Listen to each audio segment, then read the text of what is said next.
Donald Trump has been on edge ever since Kamala Harris made the decision to run for president of the United States of America. To put it simply, he has been overly angry and has been throwing tantrums with rants on truth, throwing jabs during rallies and press conferences. As a matter of fact, his supporters have been a part of that delusional cycle alongside him, attempting to ignore the reality of who he really is. However, this has changed in recent times, as a greater number of individuals have come forward to reveal shocking and controversial truths about Trump. Despite the fact that George Washington Bush, a former president of the United States, has joined the conversation surrounding the election between Donald Trump and Kamala Harris, this unexpected turn of events has only made things more interesting. As a result, the entire MAGA movement has been thrown into a state of panic. I can already imagine them losing their minds and asking, what is he up to? Or why is he joining in? Yada, yada, yada. But this news will, without a doubt, be one of the most significant news regarding the elections, and it will hit the headlines in the same way that Barack Obama's rally speech at the Democratic National Convention did. On that note, let's first of all look at the recent trend of MAGA supporters and Republicans who have all come out to speak against Trump, offering more insight to how truly disgraceful this man really is. Despite the fact that Trump has been an active member of the Republican Party and has exerted a significant amount of influence over them to the extent that they have blindly followed him. Particularly in the past 8 to 10 years, the Republicans coming out to talk against him and accuse him of his wrongdoings is like a bullet through the head, a knife through the back, and an arrow to the heart. And we are here for it. That is how it ought to be.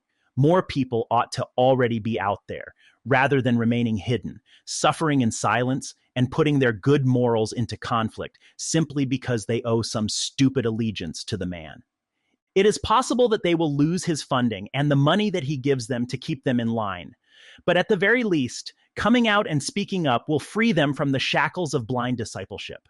No need putting yourselves up as a shield against fire, because it's you who gets burned in the end. And I'm sure that's what Liz Cheney has contemplated back then when she stopped supporting Donald Trump.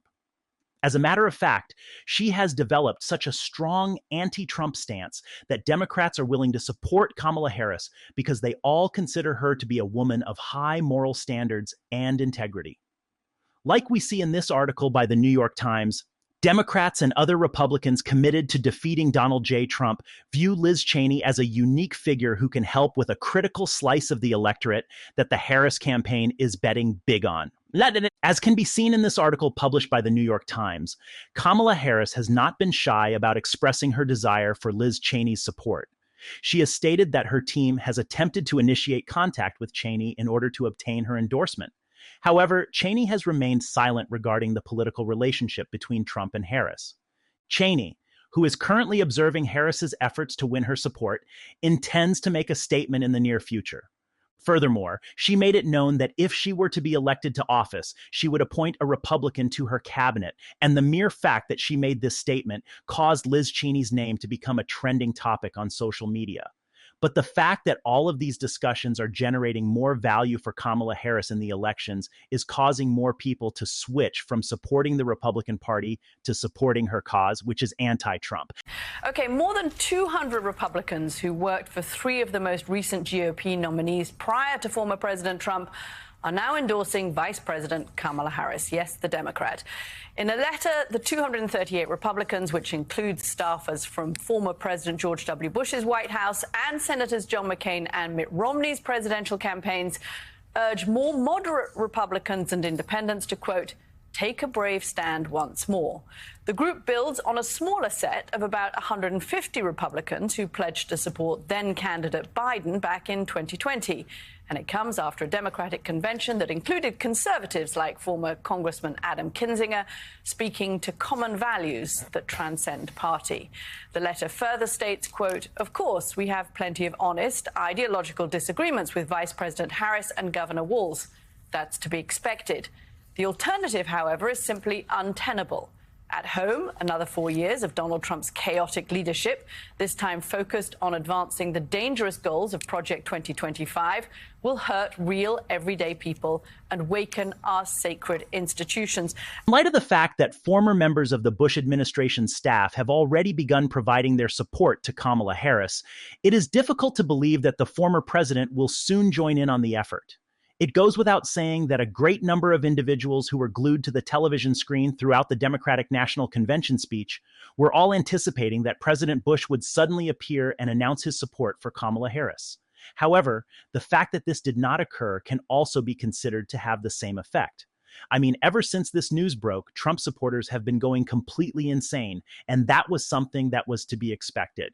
Seeing them go completely insane and lose their minds is just something that makes me more excited about the current situation. One of such loyalists and supporters is Greg Kelly, who has given his reaction to the speculations of George Bush's endorsement of Kamala Harris on his YouTube channel. Guess who might just be on the fence and thinking about endorsing Kamala Harris? George W. Bush. Remember that guy? Yeah. Word is, he's contemplating an endorsement of Kamala Harris. There was a rumor during the DNC that there was some momentum that he was going to do it during the DNC. And now there's speculation that he might do it before the election at some point. What a disgrace. How dare he, after what he brought this country through and what we're going through right now, things that he doesn't have to deal with because he's rich and he's ensconced in a cocoon of comfort. The rest of us have to deal with this stuff. Talking about the problems that the United States of America is facing as if the situation was even more dire during the time that Trump was in office as president. I'm sure that you all remember that it was a time when there were a lot of tragedies, and one of them was the movement known as Black Lives Matter, which is considered to be the most significant protest of our generation. I'm sure you remember Greg Kelly. Or is it the fact that he engaged in rivalries and turned the majority of America's allies into adversaries, and instead he allied himself with dictators, thereby turning the United States of America into a laughingstock in the eyes of the entire world? I'm sure you remember that. On the other hand, it could be that his speech on January 6th demonstrated how anti-democratic he absolutely is. Because as you can see, Greg Kelly, the list is endless. And the people of the United States are sick and tired of it all. I beg you to please stop spreading the fabricated rumors and lies that you have been spreading in order to support your cause. Perhaps you believe that doing so will give Trump an advantage in the elections, but I assure you that this is not the case. However, as you are all aware, there is no end to the temper tantrums that MAGA supporters throw, just like their leader, Donald Trump, makes them throw. Kelly continued by saying this in reference to the former 200 advisors and staff members of George W. Bush who have publicly expressed their support for Kamala Harris. More than 200 Bush, McCain, Romney alums endorse Harris for president and criticize Trump, going out of their way to do this. And let's look at their endorsement of Harris. I mean, this is unnecessary. We jointly declare that we're voting for Vice President Kamala Harris and Governor Tim Walz this November. Abroad, Democratic movements will be irreparably jeopardized as Trump and his acolyte J.D. Vance kowtow to dictators like Vladimir Putin while turning their backs on our allies. We can't let that happen. You know, like they're not going to let it happen, right? They're not going to let it happen. 200 people from the swamp signed this letter. And I remind you something, right? When people come together and sign letters when they're in the swamp, a couple of names are, well, not that noteworthy, but the titles are interesting. Let's put them up one by one, if you don't mind. 200 rhinos, and leading with the following. Christopher Barton, Director, National Security Council, Chief Counsel for the House Permanent Select Committee, Committee on Intelligence, George W. Bush Administration. What a swamp dweller, huh? I mean, this is textbook swamp. Jeffrey Bobeck, Director of External Affairs at the Department of Energy for George W. Bush. Thanks, Jeffrey. I'm surprised at this one. Daniel Connor, Presidential Helicopter for Marine One. Hey, fly the helicopter, and that's it. We don't want to hear this stuff. And Ann Dixon, intern. They had interns sign these letters. It does remind you, though, of the Hunter Biden. This is bogus, right? I mean, they don't know what they're talking about. These are swamp people in it for themselves. I find it amusing that the only thing that has caused them to be so uneasy is the news that George Bush's aides have been flocking towards Kamala Harris.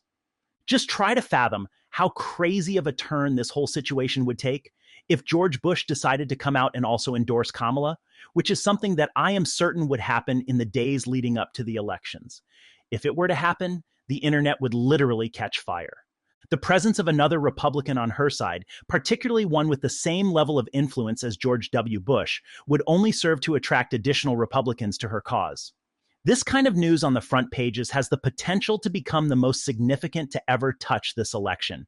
However, until that time comes, we will have to simply keep our fingers crossed, maintain a positive attitude, and wait to see how Trump responds to the hilarious insults he has directed for George Bush. Until we meet again, gentlemen, remember to maintain a positive attitude and to actively participate in the future of your families and yourself during this election. Do not merely sit back and wait for change to occur. Rather, take the initiative to bring about change and stand firm on the mandate. What are your thoughts on this situation?